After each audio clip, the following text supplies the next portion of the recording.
I am a very weird person. I'm one of those weird people who will pay other people my money so that I can run. That's right, you heard me right. I did not say that I pay other people so that they can run. I pay people so that I can run.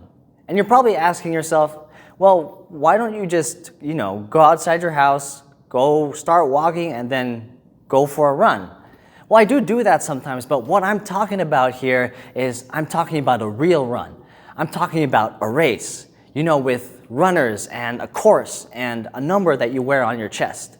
It's called a bib. I don't know why it's called a bib. I think it should be called something else. But anyway, if I were to try to convince you to pay your hard-earned money to a stranger or strangers to go for a run, one of the things that I would say is that there is nothing like that anticipation, waking up in the morning on race day, and that anticipation of what's going to happen, all the preparation or lack of preparation that you did, what's going to happen on race day. There's no feeling like it.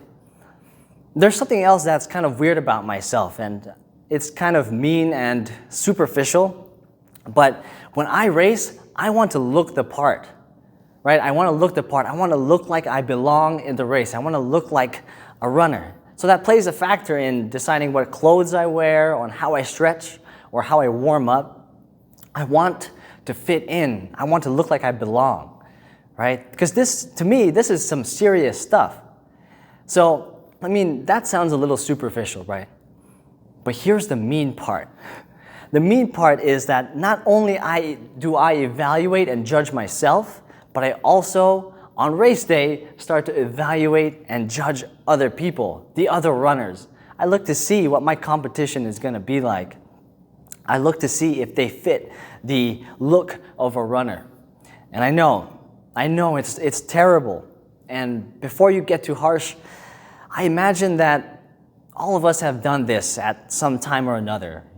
Maybe not on race day, but there are those of you who go to work and you start to evaluate other people. You see how they perform or what they're wearing or how they act.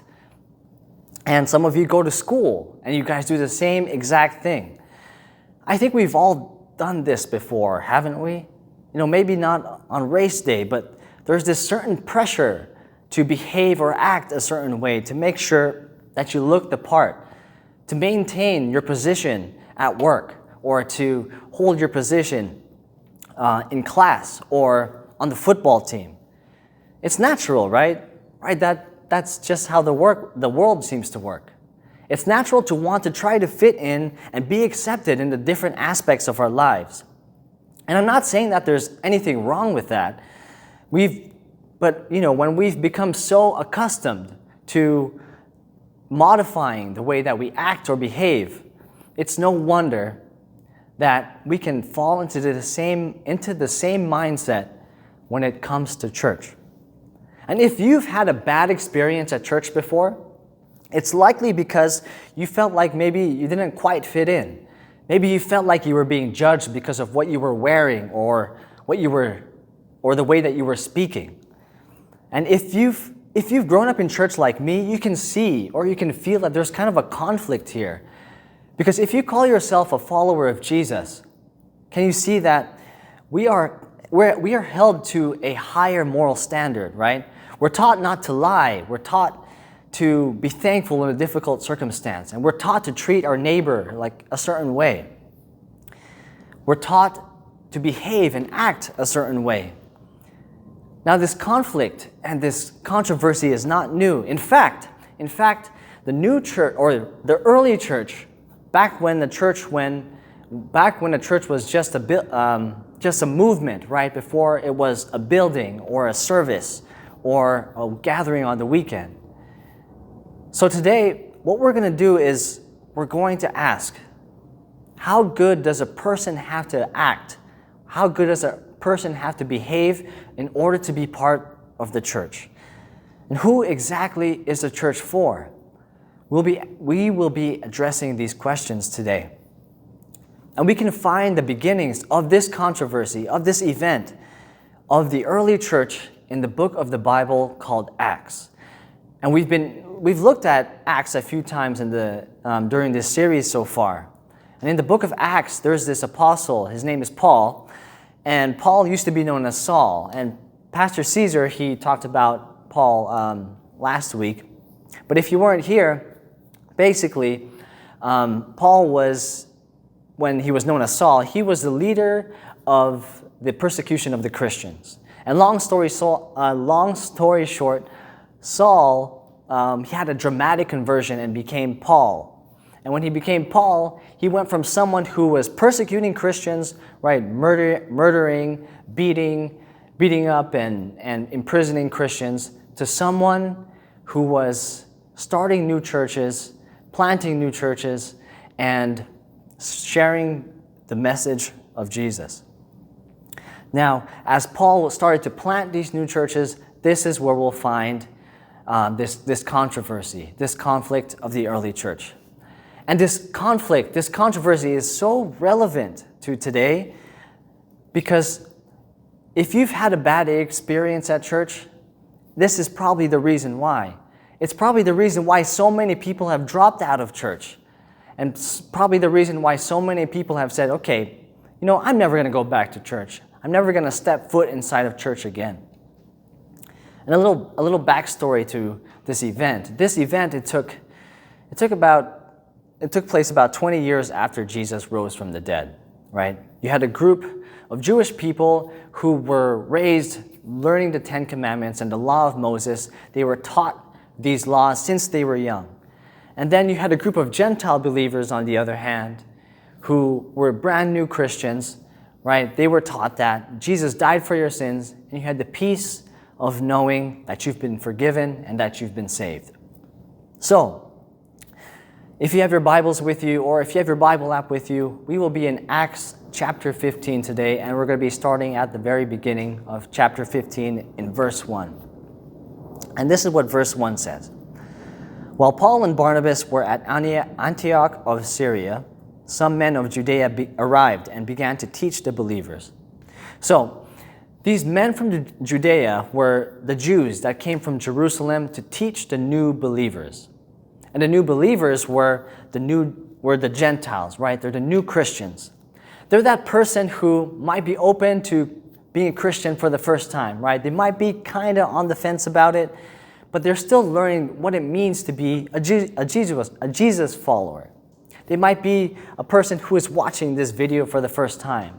Or if you're at church, it's that person who's sitting in the chair for the first time or in the pew for the first time, right? To them, it's a new environment, it's a new group of people, and it's a new way of looking at the world. And to them, it might be very intimidating. And here at Gracepoint, when we have new people come in, we like to tell them, hey, thank you for joining us today. This is our mission. We give them the details of our mission, and this is how service will go. This is what to expect. But what if, instead of doing that, instead of welcoming new people that way, what if we said this instead as we continue in verse 1? Unless you are circumcised, as required by the law of Moses, you cannot be saved. What if we said that? Well, it's like, basically, here's the deal. If you want to be saved, if you want to be a Christian, if you want to be part of the church, you just have to have this procedure done. You just have to have surgery, right? It's no big deal. Just if you want to join, you're welcome to come back next week, but before that, you should have this procedure done. Otherwise, you can't join. And at this point, imagine the men are looking at their spouses and they're thinking honey, I love Jesus and everything, and I love him so much, but, going to church and having this procedure done, can I reconsider? And I know that I'm making it sound like it's really weird, but back then, they were dead serious. They were dead serious about this teaching. Now let's continue in verse 2. It says, Paul and Barnabas disagreed with them, arguing vehemently. And this is Paul, right? This is our guy. And vehemently, I had to look this one up because I don't use this word very frequently in my vocabulary, but vehemently basically means in an intense, passionate manner, right? With great feeling, very forceful. And I don't know why, but when I think of vehemently, I think of party and people singing karaoke, with great passion and with great feeling. Anyway, Paul and Barnabas, they are furious. They are absolutely furious because Paul has been traveling and going around telling people, teaching people that all you have to do is accept Jesus. It's simple. Accept Jesus, trust Jesus, and you're in. And you're in the church. That's all you have to do. But then you have this other group of people who are saying, hold on, wait a minute. Paul hasn't been telling you the whole story. Paul hasn't been telling you the whole truth. What you need to do is you need to follow the law of Moses. You need to have this procedure done, right? You have to be circumcised, and then you have to get your act together. And then you can be part of the church. This is the conflict here, right? This is the controversy of the early church. We'll continue in verse 2 where it says, finally, the church decided to send Paul and Barnabas to Jerusalem, accompanied by some local believers, to talk to the apostles and elders about this question. So basically, after arguing with each other, Paul went to the apostles and elders. They're basically the head honchos of the church at this time. We continue in verse 4, it says, when they arrived in Jerusalem, Barnabas and Paul were welcomed by the whole church, including the apostles and the elders. They reported everything God had done through them. So Paul, he shows up, right? He shows up and he explained that he's been going all around this region of the world, and he's been teaching these Gentile believers that you have to trust Jesus, right? This amazing message of Jesus, and he's planting new churches. And churches are being planted because of this amazing message of Jesus. But Paul is saying, I haven't told them that they had to have this procedure done. I haven't told them that they had to get their act together before they can join the church. So listen, there's some different messages that's going on around, that's being spread around, and we need to sort this out. We need to figure this out, because people out there, they don't know if they need to behave a certain way or act a certain way to be part of the church, or is it simple enough for them to put their trust and faith in Jesus and be part of the church? Is it not simple enough, right? The people, they deserve clarity. Now look what happens in verse 5. It says, but then some of the believers who belonged to the sect of the Pharisees stood up and insisted that Gentile converts must be circumcised and required to follow the law of Moses.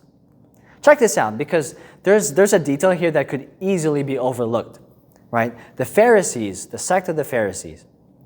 The Pharisees, they grew up knowing every detail of the religious law. They knew every detail. They knew how to follow the law right to every act, right? But the Pharisees were also the same people who had Jesus put to death. So here, what we have here is a group of Pharisees who have decided to become believers, right? But they've been so committed to following the religious law that it's difficult for them. It's difficult for them to break their old habits. And what they're basically saying here is, you have to act like us, you have to follow the law before you can be part of us, right? Now, for some of us who have grown up in the church, when we think of the law, when we think of the 10 Commandments, when we think of the 10 Commandments, we're like, okay, we like the 10 Commandments, we know some of them, and you might be familiar with most of them. But it's interesting that the Pharisees are not talking about just the 10 Commandments here. They're talking about a group of over 600 laws that are mentioned in the Old Testament. So basically, what they're telling Paul, what the Pharisees are telling Paul is, hey, you need to go back out there. You need to go back out there and tell the people that they have to learn all 600 plus laws that are mentioned in the Old Testament. You have to have all of the men circumcised, and then they have to get their act together. And then, and only then, can they be part of the church. Now to me, and maybe you're thinking the same thing, this sounds too ridiculous. This sounds way over the top. There's 600 laws and having surgery. But we have to be careful here, because if you've been in the church before, and if you've been in church for a long time like I have, this same kind of thinking can slowly creep up on us. Think about it. If you've been in church for a long time, we start to develop our own idea of what a Christian should look like. We develop our own idea of what a Christian should, the way that a Christian should act, right? Intentional or not. If someone comes in and they don't fit the part and we're not careful, we can become judgmental. If someone comes in and people don't fit our version of our version of Christianity, and we're not we're not careful, we can become uncomfortable. And that's what's happened back then, right? At the very early days of the church. And it's still what happens to many churches today. And so Paul and this group of leaders, they had a long meeting, right? It says in verse 7, at the meeting, after a long discussion, Peter stood and addressed them as follows. So now we have Peter here, right? And Peter is basically, at this point, the president of the church. And if you were raised Catholic, you might believe that Peter was the first pope. Now Peter was also there with Jesus' brother, James. So this is Peter speaking now, right? In verse 7 it says, "Brothers, you all know that God chose me from among you some time ago to preach to the Gentiles so that they could hear the good news and believe." This is what Peter is saying. Peter is saying, just like Paul, I went out there. I went out there to the Gentiles and I also taught them. And the rest of them, they're listening to Peter and they're thinking, oh yeah, I remember you did that. And then look what Peter says next, because this is huge. This is going to blow your mind when you think about it. Because what we've been talking about is the pressure or the idea that we have to look a certain way, we have to behave a certain way, we have to change the way that we act, or we have to have procedures done, right? But in verse 8, Peter says, God knows people's hearts. God knows people's hearts. This is amazing because, listen, I see how you act. I don't know your heart, right? They see how you perform at work. They don't know your heart. They've witnessed your relationship fall apart. They don't know your heart. They've heard rumors about your past. They don't know your heart. God knows your heart. We continue in verse 8 and it says, "And he confirmed that he accepts Gentiles by giving them the Holy Spirit just as he did to us. He made no distinction between us and them, for he cleansed their hearts through faith." You see, to God, there is no difference between us who's grown up in the church, or those who are getting to know God for the first time, those who are trying to come back to God, right? And then Peter asks the Pharisees a question in verse 10. "So, Pharisees, why are you now challenging God by burdening the Gentile believers with a yoke that neither we nor our ancestors were able to bear?" And what Peter is basically saying here is, okay, why would you expect the Gentiles who didn't grow up being taught the law like we have? We've been taught the law since we were kids, right? To follow these same rules when we or our ancestors couldn't even follow them. Wouldn't that be a little unfair or a little hypocritical, right? He's saying that we don't even keep the law that well. So why would we put on their backs something that we haven't been able to bear? And Peter continues in verse 11, "We believe that we are all saved the same way, by the undeserved grace of the Lord Jesus." Not through obeying the law of Moses, not by having our procedure done, not by getting our act together or cleaning up our lives, right? But it's through the grace of God alone, because God knows your hearts.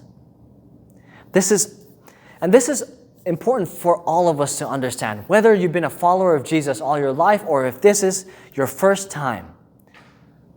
God can heal your heart before you heal your life. God can heal your heart before you heal your life. God can heal your heart before you fix that broken relationship. God can heal your heart before you let go of that broken habit. God can heal your heart before you get yourself out of debt. He can do that for me, He can do that for you, and He can do that for all of the people that you love. Peter goes on, and then it's a great speech. I definitely recommend you reading through it if you have time. And then James, Jesus' brother, stands up, and then he says something extraordinary. We're here in verse 19, and it says, "And so my judgment," this is James speaking now, right? He's saying, this is what I've concluded. This is what I've decided. And it's that we should not make it difficult for the Gentiles who are turning to God. Don't make it difficult for people who are turning to God. We should not make it difficult for people who are trying to turn to God. If there's anything that we are doing that is making it difficult for people who are trying to turn to God, we should get rid of it if we can. What he's saying is, I know that there's controversy. I know that there's conflict. And I know that there's things can get messy. But we serve a God that is about grace and forgiveness. And as we continue to spread the word of Jesus, we should not make it difficult for those who are trying to turn to God. This is about reaching people who don't know Jesus yet. This is about reaching people who are not here yet. And James continues. In verse 20, it says, "Instead, we should write them and tell them. Instead of 600 laws or having the men go through a procedure, let's tell them this: to abstain from eating food offered to idols, from sexual immorality, from eating the meat of strangled animals, and from consuming blood." Right? Basically, what he's saying is be considerate of the Jews and stay away from sexual immorality. Right? That's it. I mean, some people they're probably asking, like, there has to be more, right? James, there has to be more we should expect from them, right? Nope. That's it. Be respectful of what the Jews believe and don't commit sexual immorality. Right? Don't be immoral and just come be part of the church. And then we'll be in verse 30. The messengers are Paul and Barnabas, among others, went at once to Antioch, where they called a general meeting of the believers and delivered the letter. So what Paul did was they went back to Antioch, and then the church gathered again, right? The group of people, the movement gathered again, and they delivered the message to them. And this is the moment of truth, right? The men are thinking to themselves, okay, am I going to have a procedure done or not? And Paul delivers the message. And look what it says in verse 31. "And there was great joy throughout the church that day as they read this encouraging message." And there it goes, right? The church survives its first big controversy. And certainly not the last of its kind, because the church today still struggles with this controversy. And here at Gracepoint, we're not immune to this either. So we have to be careful. We have to be aware of this, because we can easily fall into this trap. And for us, there are three things.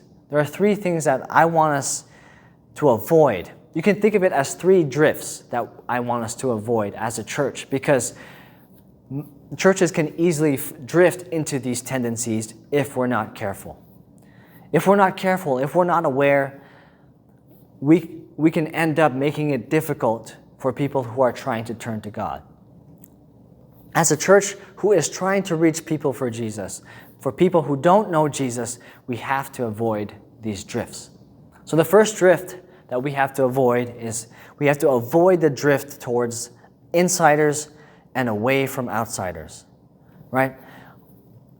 Over time, any church, any company, or any institution, after it has established itself, we can fall into maintaining the idea of a certain level of comfort within the people inside. And it's natural, right? It's not necessarily a bad thing. But when we are called to be examples of truth and grace for people on the inside, but also on the outside, to those who don't know Jesus yet, we have to avoid the drift towards insiders and away from outsiders. Next, the second drift to avoid is avoid the drift toward law and away from grace. We have to be careful as a church not to get to a place where we think we have to work our way to be saved. And this takes time to get used to, because we're so used to doing that here in our everyday lives, at our workplace or at a classroom, right? Or on the road, right? There's these rules and these policies that we have to follow. Because if something goes wrong, right, what's the rule? What's the policy for that? What's the algorithm if a person doesn't fit the description, right? Well, then what do we do? What do we do if there isn't a policy? Well, we have a conversation. We talk about it. We should talk about it because it's what Jesus did. And when we talk about it, we should talk about it with grace. With grace in mind, because it's what Jesus did. Avoid the drift toward law and away from grace. And the third and final drift we want to avoid is avoid the drift of preserving rather than advancing. If any of you know business or have been part of a business or have started a new business, you know what it's like that at the beginning, a business has nothing, right? But as a business starts to grow, you naturally have more to lose. So you stop taking bigger risks, right? So when we as a church stop taking risks and we start focusing on preserving more than advancing, we're letting the desire to preserve take the place of our passion and our mission. Now, I'm not saying be foolish, right? We want to be wise. But we can't stop taking calculated risks, because this isn't just about us. This is about people who are out there who don't know Jesus. It's about reaching those who have been hurt by the church. Avoid preserving rather than advancing. Because if we're focused on preserving rather than reaching those who don't know Jesus, people could be missing out on this message, on this amazing message, which is long before you tried to put your life together, long before you tried to fix your marriage, long before you tried to break that habit, God knew your heart. God hears the cries and the desires of your heart. So let's not become the church that accidentally drifts away from this message. Let's not become the church that makes it difficult for people who are trying to turn to God.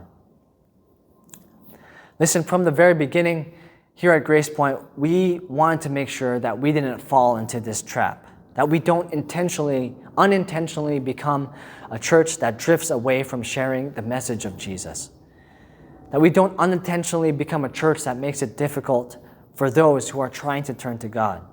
That's why we keep our mission front and center of everything that we do. And if you've been following us for a while, you know our mission statement because you've heard it so many times.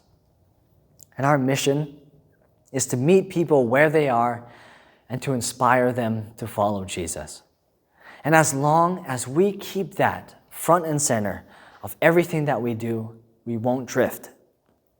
Because our mission statement has been the anchor that has kept us from drifting so far. And that's why so many of you have chosen Gracepoint Church as your home. And for those of you who haven't done that yet, I want to invite you to become part of that family, to become part of our family. Because here at Gracepoint, you only get to be a guest one time. You only get to visit one time. And then you are already part of the family.